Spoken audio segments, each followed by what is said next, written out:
अरे गोली के गलाई में कढ़ाई में बड़ी मजा मिलेला लड़ाई में बर्बाद हमर गोड़ छुके जाला राइफल से घुटा ठोकाला राइफल से घुटा ठोकाला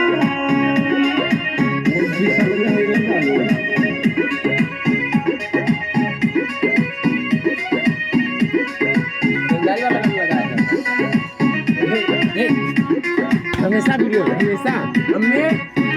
अरे क्या एक बार बोली तो गाड़ी वाला गाना लगा खत्म हो गया 2 सेकंड और बा नहीं खत्म हो गया